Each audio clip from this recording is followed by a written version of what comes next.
Greetings in the name of our Messiah, Yeshua.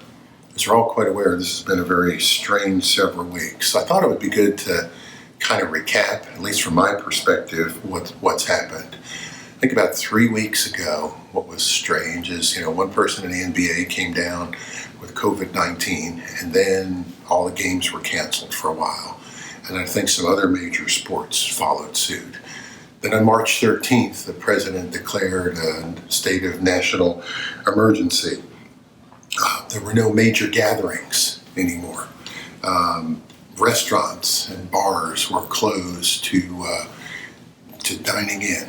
First happened in Dallas and then later on in McKinney. Then we had required social distancing, had shelter in place except for essential activities, and then even disputes between individuals and cities and counties into what is essential activity or not. Lots of emotions, lots of finger pointing. In parallel with this, we've got the concern. People don't want to get sick. We don't want to make our loved ones sick, especially those that are in a high-risk category. All of this creates a lot of tension, stress, and pressure.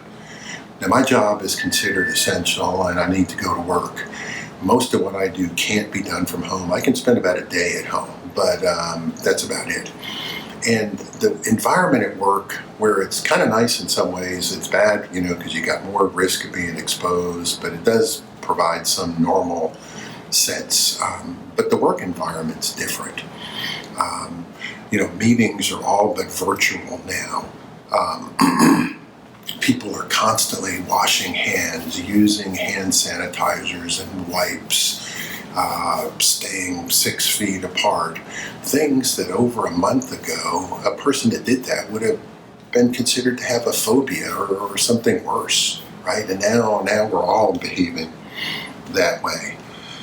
Yesterday, we were given a free lunch in the cafeteria.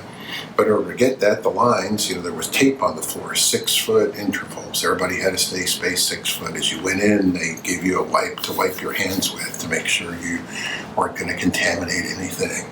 So very nice to have a lunch, but kind of different. Now, perhaps this COVID-19 has touched you in a personal way or someone that you know. Perhaps you're out of work and are concerned for your income. We've got concerns for our loved ones, concerns for our own health and safety, concerns for the economy, even concerns of how is this thing going to end and what's our country going to be like when it does? Will it ever be back to normal?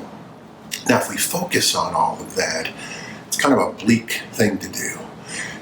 I know by watching the TV all the time, it can be kind of depressing, right? So what I think we need to do, may sound cliche, is we need our faith and our hope and our trust to be in the God of Abraham, Isaac, and Jacob, and our Messiah, Yeshua. That's how we're going to get through this.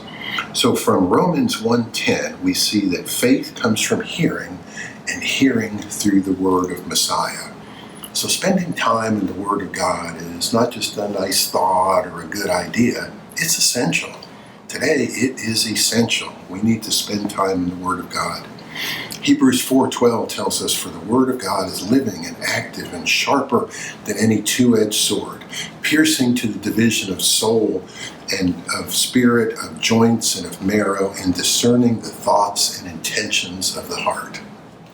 A lot of stuff in that one verse. It's living.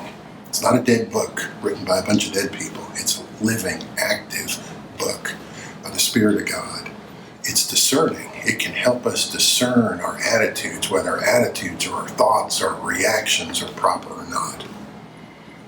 And the last verse I want to share is Psalm 119:105. "Your word is a lamp to my feet and a light to my path." It's a light in a time of darkness. Think of a lantern. This is a small version of a lantern. But lantern, this kind of light, just illuminates enough area so that you can see where you're walking.